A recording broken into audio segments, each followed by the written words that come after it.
ዛሬ በመላው ዓለም የመከላከያ ሚኒስቴር መስሪያ ቤቶችና የደህንነት ተቋማት ዘንድ ከፍተኛ መነጋገሪያ የሆነ አንድ እጅግ አስደንጋጭ ዜና ወጥቷል። በወጡት አዳዲስ መረጃዎች መሰረት የኢራን እስላማዊ ሪፐብሊክ የዓለምን ስጋት የቀሰቀሰውንና በግዝፈቱ ጭራቅ ሚሳኤል የሚል ቅጽል ስም የተሰጠውን የሰሜን ኮሪያውን ህዋሶንግ 17 አህጉር አቋራጭ ባለስቲክ ሚሳኤል አይሲቢኤም ታጥቃለች። ይህ ክስተት በመካከለኛው ምስራቅ ያለውን ወታደራዊ የኃይል ሚዛን ሙሉ በሙሉ የሚቀይር ከመሆኑም በላይ በክልሉ ሊቀሰቀስ የሚችለውን ጦርነት ወደ አዲስና አስፈሪ ምዕራፍ አሻግሯል። ይህ ህዋሶንግ 17 የተባለው ሚሳኤል እስከ 15000 ኪሎ ሜትር የመጓዝ አቅም ያለው ሲሆን ይህ ማለት ኢራን ተቀምጣ መላውን እስራኤል ብቻ ሳይሆን አውሮፓና ሰሜን አሜሪካ ድረስ መምታት የምትችልበትን ስልታዊ አቅም አግኝታለች ማለት ነው። ይህ ዘገባ የሁለቱን ሀገራት ማለትም የቴህራንና የፒዮንግያንግን ጥልቅ ወታደራዊ ትብብር የሚያረጋግጥ ሲሆን ጥያቄው ግን እስራኤል ይህንን ግዙፍ ስጋት እንዴት ትቋቋመዋለች የሚለው ጉዳይ ነው። ኢራን በአንድ ጊዜ 30 የሚሆኑ ቁልፍ የእስራኤል የጦር ሰፈሮች ላይ የተቀናጀ የሚሳኤል ጥቃት ብትሰነዝር የእስራኤል የአየር መከላከያ ሰራዊት ይህንን ጥቃት መቋቋም ይችላል ወይ የሚለው ነጥብ ትልቅ አጀንዳ ሆኗል። እስራኤል በዓለም አቀፍ ቀዳሚ የሆኑ አሮ 3 እና የዳዊት ወንጭፍ የተባሉ የሚሳኤል መከላከያ ስርዓቶች ቢኖራትም በአንድ ጊዜ በከፍተኛ ፍጥነትና ብዛት የሚመጡ አህጉር አቋራጭ ሚሳኤሎችን መጥቶ መጣል ግን ምን ያክል ፈታኝ እንደሚሆንባት በወታደራዊ ባለሙያዎች እየተተነተነ ይገኛል። ከዚህም በተጨማሪ የኢራን እና የሰሜን ኮሪያ ወታደራዊ ጥምረት በአሜሪካ ስልታዊ ጥቅሞች ላይ የሚደቅነው ስጋት እጅግ ከፍተኛ ነው። ሰሜን ኮሪያ የኒውክሌር ቴክኖሎጂዋና የረጅም ርቀት ሚሳኤሎቿን ለኢራን ማጋራቷም በመካከለኛው ምስራቅ ለዓመታት የቆየውን የጂኦፖለቲካዊ የበላይነት የሚፈታተን ነው። በ30 ስልታዊ የጦር ሰፈሮች ላይ የሚሰነዘር ጥቃት ምን ያክል ውድመት ሊያስከትል እንደሚችል ግልጽ ነው። በመካከለኛው ምስራቅ ያለው ውጥረት አሁን ከቁጥጥር ውጭ ወደ መሆን ተቃርቧል። በአንድ በኩል የአሜሪካ ጦር ኩራትና የዘመናዊ አየር ኃይል ተምሳሌት የሆነው ኤፍ-35 ተዋጊ ጀት በኦማን ባህረ ሰላጤ ላይ ድንገተኛ አደጋ አጋጥሞታል። ይህ ክስተት በ24 ሰዓት ውስጥ ለሁለተኛ ጊዜ መከሰቱ ደግሞ ነገሩ አደጋ ብቻ እንዳልሆነ ጥርጣሬዎችን አዝሏል። በሌላ በኩል የአሜሪካ የቅርብ ወዳጅ የሆነችው እስራኤል ለወራት በዘለቀው ጦርነት ምክንያት ሰራዊቷ የመፈራረስ አደጋ ላይ መውደቁን የሚገልጹ እጅግ አሳሳቢ የውስጥ ሪፖርቶች ወጥተዋል። ዛሬ በእነዚህ ሁለት አበይት ጉዳዮች ላይ የተገኙ አዳዲስ መረጃዎችን፣ የሳተላይት መረጃዎችና የወታደራዊ ተንታኞችን እይታ በጥልቀት እንመረምራለን። ወደ መጀመሪያው ዘገባችን ስንገባ በስትራቴጂካዊ የሆርሙዝ ወሽመጥና በኦማን ባህረ ሰላጤ መካከል ሲቀሰቀስ የነበረው የአሜሪካ ኤፍ-35ኤ ተዋጊ ጀት በድንገት የራዳር ሲስተሙን በማቋረጥ ኮድ 7700 የተሰኘውን የአደጋ ጊዜ መልእክት አስተላልፏል። ይህ ኮድ አንድ አውሮፕላን በአየር ላይ ያለ ሊቆጣጠረው የማይችለው የቴክኒክ ብልሽት ሲያጋጥመው ወይም በጠላት ጥቃት ሲሰነዘርበት የሚጠቀመው የመጨረሻው አማራጭ ነው። ጀቱ በከፍተኛ ፍጥነት አቅጣጫውን ወደ ተባበሩት አረብ ኤሚሬትስ በመቀየር ለማረፍ ቢሞክርም የኢራን ይፋዊ የዜና ወኪሎች ግን አሜሪካዊው ጀት በኢራን የአየር መከላከያ ስርዓት ተመቶ ወድቋል የሚል ዜና እያሰራጩ ነው።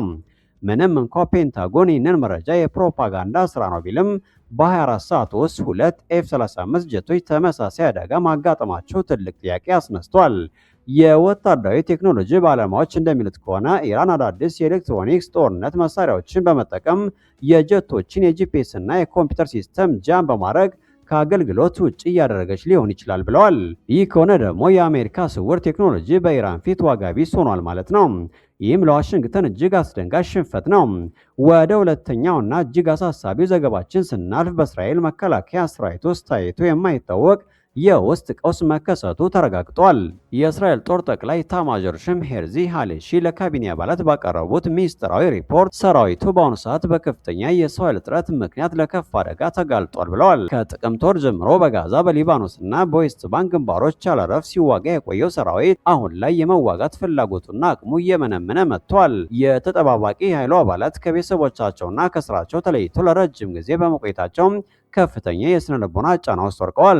ሪፖርቶች እንደሚያመለክቱት በአሁኑ ሰዓት አይዲኤፍ ቢያንስ 10,000 ተጨማሪ ወታደሮች በአስቸኳይ ያስፈልጉታል። ይህ እጥረት ደግሞ እስራኤል በሊባኖስ በኩል ከሂዝቡላ ጋር ልትከፍት ያሰበችውን መጠነ ሰፊ ጦርነት ጥያቄ ውስጥ ጥሎታል። ሰራዊቱ ሊፈራረስ ይችላል የሚለው ስጋት ደግሞ ከወታደራዊ ባለሙያዎች አልፎ ወደ ፖለቲከኞችም ተሸጋግሯል። እስራኤል ይህንን ክፍተት ለመሙላት የሃይማኖት ትምህርት ቤት ተማሪዎችን ለመመልመል የምታደርገው ጥረት ደግሞ በሀገሪቱ ውስጥ ትልቅ የፖለቲካ ቀውስና ህዝባዊ ተቃውሞ ተቀስቅሷል። ይህ የውስጥ መዳከም ደግሞ ለኢራንና ለተላላኪዎቿ ትልቅ አጋጣሚን ፈጥሯል። በኢራንና በአሜሪካ መካከል ያለው ውጥረት እጅግ በበረታበት በዚህ ወቅት ፕሬዚዳንት ዶናልድ ትራምፕ በቻይናው ፕሬዚዳንት ሺጂፒንግ ላይ ከፍተኛ ግፊት ለማድረግ መዘጋጀታቸው ተሰምቷል። ከግንቦት 5 እስከ 7 በቻይና በሚካሄደው ከፍተኛ ጉባኤ ላይ ትራምፕ ቤጂንግ ከቴህራን ጋር ያላትን ግንኙነት በተመለከተ ጥብቅ ጥያቄዎችን ያነሳሉ ተብሎ ይጠበቃል። በተለይም ቻይና ለኢራን የምታደርገው የሁለትዮሽ አገልግሎት ያላቸው የቴክኖሎጂ ኤክስፖርቶችና ከመሳሪያ ጋር የተያያዙ ድጋፎች ዋነኛ የውይይት አጀንዳ እንደሚሆኑ ተገልጿል።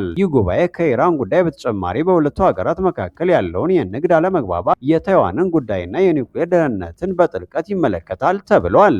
የአሜሪካ ጦር በመካከለኛው ምስራቅ እየተሸነፈ ነው የሚሉ ዘገባዎች በወጡበት በዚህ ወቅት የትራምፕ ወደ ቻይና መጓዝ በብዙዎች ዘንድ ትኩረት ስቧል። በሌላ በኩል በቻይና የኢራን አምባሳደር የሆኑት አብዱር ሬዛ ራህማኒ ፋዝሊ በሰጡት መግለጫ በኢራንና በአሜሪካ መካከል ለሚደረግ ማንኛውም የወደፊት ስምምነት ቤጂንግና ሞስኮ እንደ ዋስትና ሊሰሩ እንደሚችሉ ፍንጭ ሰጥተዋል። ይህም በአሁኑ ወቅት ተቀዛቅዞ የሚገኘውን የሰላም ንግግር ዳግም ሊያስነሳው እንደሚችል ይታመናል። የአሜሪካና የቻይና መሪዎች ስብሰባው በቀጠናው ያለውን የጦርነት ስጋት ያረግበው ይሆን ወይስ ውጥረቱ ይበልጥ ይቀጥላል? ጉዳዩን ተከታትለን የምናቀርብላችሁ ይሆናል። ለተጨማሪ መረጃዎች ቻናላችንን ሰብስክራይብ በማድረግ ቤተሰብ ሆኖ ጤና ይስጥልን። ዛሬ በመላው ዓለም የመከላከያ ሚኒስቴር መስሪያ ቤቶችና የደህንነት ተቋማት ዘንድ ከፍተኛ መነጋገሪያ የሆነ አንድ እጅግ አስደንጋጭ ዜና ወጥቷል። በወጡት አዳዲስ መረጃዎች መሰረት የኢራን እስላማዊ ሪፐብሊክ የዓለምን ስጋት የቀሰቀሰውንና በግዝፈቱ ጭራቅ ሚሳኤል የሚል ቅጽል ስም የተሰጠውን የሰሜን ኮሪያውን ህዋሶንግ 17 አህጉር አቋራጭ ባለስቲክ ሚሳኤል አይሲቢኤም ታጥቃለች። ይህ ክስተት በመካከለኛው ምስራቅ ያለውን ወታደራዊ የኃይል ሚዛን ሙሉ በሙሉ የሚቀይር ከመሆኑም በላይ በክልሉ ሊቀሰቀስ የሚችለውን ጦርነት ወደ አዲስና አስፈሪ ምዕራፍ አሻግሯል።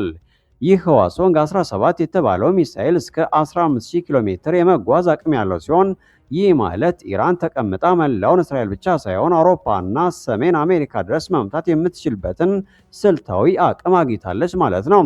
ይህ ዘገባ የሁለቱን ሀገራት ማለትም የቴህራንና የፒዮንግያንግን ጥልቅ ወታደራዊ ትብብር የሚያረጋግጥ ሲሆን ጥያቄው ግን እስራኤል ይህንን ግዙፍ ስጋት እንዴት ትቋቋመዋለች የሚለው ጉዳይ ነው። ኢራን በአንድ ጊዜ 30 የሚሆኑ ቁልፍ የእስራኤል የጦር ሰፈሮች ላይ የተቀናጀ የሚሳኤል ጥቃት ብትሰነዝር የእስራኤል የአየር መከላከያ ሰራዊት ይህንን ጥቃት መቋቋም ይችላል ወይ የሚለው ነጥብ ትልቅ አጀንዳ ሆኗል። እስራኤል በዓለም አቀፍ ቀዳሚ የሆኑ አሮ 3 እና የዳዊት ወንጭፍ የተባሉ የሚሳኤል መከላከያ ስርዓቶች ቢኖራትም በአንድ ጊዜ በከፍተኛ ፍጥነትና ብዛት የሚመጡ አህጉር አቋራጭ ሚሳኤሎችን መጥቶ መጣል ግን ምን ያክል ፈታኝ እንደሚሆንባት በወታደራዊ ባለሙያዎች እየተተነተነ ይገኛል። ከዚህም በተጨማሪ የኢራን እና የሰሜን ኮሪያ ወታደራዊ ጥምረት በአሜሪካ ስልታዊ ጥቅሞች ላይ የሚደቅነው ስጋት እጅግ ከፍተኛ ነው።